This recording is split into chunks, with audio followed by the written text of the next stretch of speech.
Hello students, 11th economics important 2 marks, 3 marks and 5 mark questions March month நடக்கிறது 2025ல என்னென்ன questions வந்து படிச்சோம்னாக்கா நம்ம ஈஸியா பாஸ் ஆகலாம்.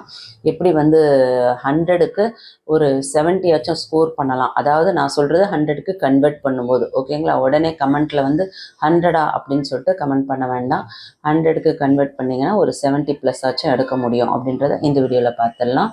இது பார்த்தீங்கன்னா ஸ்லோ லேர்னர்ஸ்க்கும் ஆவரேஜ் ஸ்டூடெண்ட்ஸ்க்கும் இந்த வீடியோ ரொம்ப யூஸ்ஃபுல்லாக இருக்கும். என்னென்னு பார்த்துருங்க. டாப்பர்ஸ்க்குமே யூஸ்ஃபுல் தான். ஸோ இது என்ன கொடுத்துருக்கேன், என்னென்ன இம்பார்ட்டன்ட் பார்த்துக்கோங்க. இதில் ஏதாவது தெரியாததுன்னா நீங்களும் படிச்சுக்கோங்க. Okay, 2 marks and 3 mark questions எப்படி படிக்கணும் அப்படின்னு பார்த்தீங்கன்னா, நீங்கள் வந்து ஒரு 6 to 7 கொஷின்ஸ் அட்டன் பண்ணலாம். அப்படின்னா சாப்டர் 1லேருந்து சாப்டர் 6 வரையும் உள்ள லெசனில் எல்லா 2 மார்க்ஸும் 3 மார்க்ஸும் கண்டிப்பாக படிக்கணும். இல்லை என்னால் அதை படிக்க முடியாது அப்படின்றவங்க 10, 11, 12 இந்த 3 லெசன்ஸும் படிக்கணும். சரிங்களா, 1 to 6 அண்ட் 10, 11, 12 அது அல்லது இதுன்னு கிடையாது. 1, 2, 3, 4, 5, 6 அதையும் படிக்கணும். 10, 11, 12 இந்த 3ஐயும் படிக்கணும். அப்போ மொத்தம் எத்தனை லெசன் ஆச்சு? 9 லெசன். ஸோ இந்த 9 லெசனை நீங்கள் எக்கனாமிக்ஸில் கண்டிப்பாக ஃபுல்லாக எல்லாமே படிச்சிட்டிங்கன்னா 2 mark கொஷின்ஸ் 3 mark கொஷின்ஸை கண்டிப்பாக ஈஸியாக அட்டன் பண்ண முடியும். 6 to 7 கொஷின்ஸ் கம்பல்சரி அட்டன் பண்ணிடலாம். அடுத்தது 5 mark கொஷின்ஸ் இம்பார்ட்டன்ட் என்னன்னு பார்த்தோன்னா, சாப்டர் 1ல், சாப்டர் 6ல், சாப்டர் 7ல், 8ல், 9ல், 10ல், 11ல் கம்பல்சரி இந்த சாப்டர்லேருந்து 5 mark கொஷின் 100% வரும். ஸோ அதில் என்னென்னலாம் கேட்குறதுக்கு மோஸ்ட் எக்ஸ்பெக்டட் 2025ல் கேட்குறதுக்கு சான்சஸ் இருக்குது அப்படின்னு பார்த்தோன்னா, சாப்டர் 1ல் 35, 36, 37, 38 இதிலேருந்து ஒரு கொஷின் கண்டிப்பாக வரும். சாப்டர் 6ல் 35, 36, 37, 38 இதில் ஒரு கொஷின் கண்டிப்பாக வரும். சாப்டர் 7ல் 35, 36, 37, 38 இதில் ஒரு லெசன் ஒரு கொஷின் கண்டிப்பாக வரும் 5 மார்க்ஸில். 8th சாப்டரில் 35, 36, 37, 38 இதில் ஒரு கொஷின் கண்டிப்பாக வரும். 9th லெசனில் 35, 36, 37 இதிலேருந்து ஒரு கொஷின் கண்டிப்பாக வரும். 10th லெசனில் 35, 36, 37 ஒரு கொஷின் கண்டிப்பாக வரும் 5 மார்க்ஸில். சாப்டர் 11ல் 35, 36, 37லேருந்து ஒரு கொஷின் கண்டிப்பாக வரும்.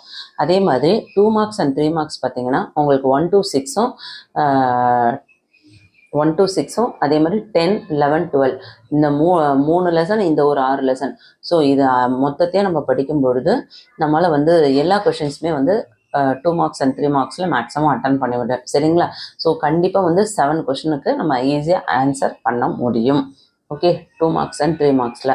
அதே போல் 5 mark கொஷின்ஸ் பார்த்தீங்கன்னா மேலே சொல்லியிருக்க அந்த கொஷின்ஸ், இப்போ கொஷின் நம்பர் சொன்னேன் இல்லையா. ஸோ அந்த கொஷின்ஸ்லேருந்து உங்களுக்கு 5 to 6 கொஷின்ஸ் வந்து கண்டிப்பாக கேட்குறதுக்கு சான்சஸ் இருக்குது. Very very important lesson. சரிங்களா. நல்லா படிக்கிறவங்க, அதாவது சென்டம் எடுக்கணும் அப்படின்னு நினைக்கிறவங்க வந்து இந்த இம்பார்ட்டன்ட் மட்டும் படிக்கக்கூடாது. ஆல் லெசன்ஸை கண்டிப்பாக ப்ராக்டிஸ் பண்ணணும். அதே மாதிரி ஆவரேஜாக இருக்கவங்க, பிலோ ஆவரேஜ் அதாவது பாஸ் ஆனால் போதும்னு நினைக்கிறவங்க, 60ல் வந்து ஒரு 70 எடுத்தால் போதும்னு நினைக்கிறவங்க மேலே சொன்ன அந்த 2 mark கொஷின், 3 mark கொஷின்ஸோ 5 mark கொஷின்ஸோ எல்லாமே படிக்கணும். சரிங்களா. ஸோ மேலே குறிப்பிட்டுள்ள பாடங்களை கூட படிக்க முடியாத மாணவர்கள் என்னெல்லாம் படிக்கலாம், அதாவது வெரி வெரி ஸ்லோ லேர்னர்ஸாக இருக்கவங்க first chapter, 9th chapter, 10th chapter, 11th chapter இந்த சாப்டர்ஸில் இருக்க எல்லா கொஷின்ஸுமே வந்து படிக்கணும். புரிஞ்சதுங்களா. ஸோ எல்லா மாணவர்களும் அனைத்து பாடங்களிலும் உள்ள 1 mark கொஷின்ஸை கண்டிப்பாக படித்தே ஆகணும்.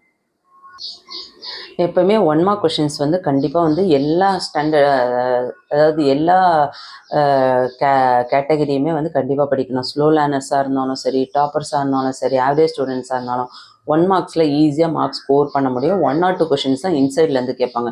ஸோ மேக்ஸிமம் பார்த்தீங்கன்னா உங்களுக்கு புக் பேக்கில் தான் கேட்பாங்க. ஸோ புக் பேக்கில் இருக்க 1 mark கொஷின்ஸ் நல்லா படிச்சுக்கோங்க. நீங்கள் ஸ்லோ லேர்னர்ஸாக இருக்கீங்கன்னா சாப்டர் 1, 9, 10, 11ல் இருக்க எல்லா கொஷின்ஸுமே வந்து கண்டிப்பாக படிங்க. அதாவது எல்லா questions means 2 mark questions, 3 mark questions, detail இது எல்லாமே நல்லா படிச்சுக்கோங்க. சரிங்களா. சாப்டர் 1 to 1, 6, 7, 8, 9, 10, 11 இந்த லெசன்ஸில் இந்த சொன்ன இம்பார்ட்டன்ட் கொஷின்ஸ்லாம் படிக்கும் பொழுது கண்டிப்பாக வந்து ஒரு 6 to 7 கொஷின்ஸ் வந்து 5 marks அட்டன் பண்ண முடியும். ஸோ டாப்பர்ஸாக இருக்கீங்க அப்படின்னா இதெல்லாம் படிச்சுட்டு அதுக்கப்புறம் மொத்தத்தையும் படிக்கிறதுக்கும் ட்ரை பண்ணுங்கள். சரிங்களா. ஸோ கண்டிப்பாக இந்த வீடியோ யூஸ்ஃபுல்லாக இருக்கும்னு நினைக்கிறேன். இது English medium and Tamil medium 2 பேருக்கும் பொருந்தும். நம்ம சேனலை சப்ஸ்கிரைப் பண்ணாமல் பார்க்குறவங்க சப்ஸ்கிரைப் பண்ணிக்கோங்க. ஆல்னு வர பெல் பட்டனை ப்ரெஸ் பண்ணிக்கோங்க. இந்த வீடியோ யூஸ்ஃபுல்லாக இருக்குன்னு ஃபீல் பண்ணால் ஒரு லைக் கொடுத்துட்டு பாருங்கள். தொடர்ச்சியாக அடுத்தடுத்து என்னென்ன சாப்டர்ஸ் போடலாம் அப்படின்னு சொல்லிட்டு கமெண்ட் பண்ணுங்கள். அடுத்தடுத்த வீடியோஸில் நம்ம அந்த சாப்டர்ஸை இம்பார்ட்டன்ட் என்ன அப்படின்றத தெளிவாக பார்த்துருவோம். ஓகேங்களா? தேங்க்யூ.